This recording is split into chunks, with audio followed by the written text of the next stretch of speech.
కాలము సంపూర్ణమైంది, దేవుని రాజ్యం సమీపించింది. మనం భక్తిగానే ఉంటున్నాం. మనం భక్తిగానే ఉంటే దేవుని రాజ్యం వస్తుందా? రాదు. వాక్యం సెలవిస్తుంది చూడండి. 2 పేతురు 3వ అధ్యాయము 12వ వచనం. దేవుని దినపు రాకడ కొరకు కనిపెట్టుచు దానిని ఆశతో అపేక్షించుచు మీరు పరిశుద్ధమైన ప్రవర్తనతోనూ భక్తితోనూ ఎంతో జాగ్రత్త గలవారై ఉండవలెను. ఎంతో భక్తిగా ఉండాలంట, పరిశుద్ధమైన ప్రవర్తనతో ఉండాలంట. అప్పుడే ఆయన రాకడ వస్తుంది. మరి మీరు పరిశుద్ధంగా ఉన్నారా? పాపంలో ఉన్నారా?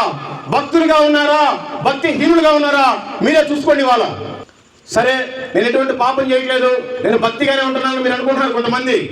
మరి మనం భక్తిగా ఉంటే ఆయన రాకడ వస్తుందా? మనం భక్తిగా ఉంటే ఆయన రాజ్యం వస్తుందా? రాదు. ఎందుకు రాదంటే నువ్వు ఇంకా నిద్రపోతున్నారు. వాక్యం చెప్తుంది. మత్తయి సువార్త 24వ అధ్యాయం 14వ వచనం. ఈ రాజ్య సువార్త సకల జనములకు సాక్షార్థమై లోకమంతటా ప్రకటింపబడును, అటు తర్వాతే అంతము వచ్చును. మీ ఊర్లో రైతులు కూడా నువ్వే సువార్తను చెప్పాలి.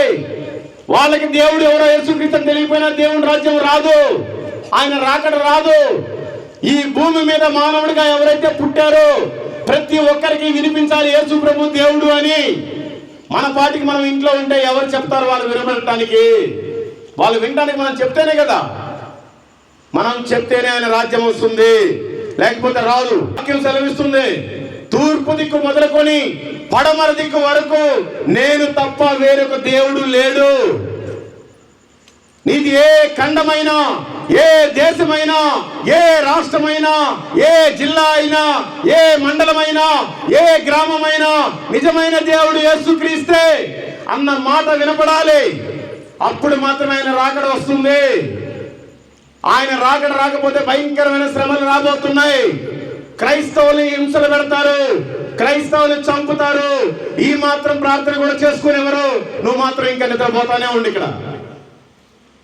అయ్యా, మరి తూర్పు దిక్కు నుంచి పడమర దిక్కు వరకు నేను వెళ్ళలేను, నాకు మోకాలు సరిగ్గా పనిచేయవు, నాకెవరు సహకరించే వాళ్ళు లేరు, నేను ఇక్కడే ఉంటాను, నేను మా ఊరు దాటి కూడా బయటికి వెళ్ళలేని పరిస్థితి మీకు అనుకుంటే మీకోసం కూడా వాక్యం రాయబడే ఉంది.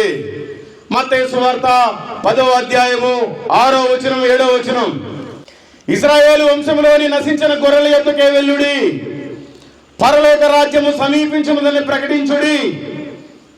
ఇశ్రాయేలు వంశంలో నశించిన గొర్రెలు అంటే ఎవరండి? మనమే చర్చకొచ్చి నిద్రపోయే వాళ్ళం, మనమే నామకార్థమైన జీవితంలో జీవించే వాళ్ళం.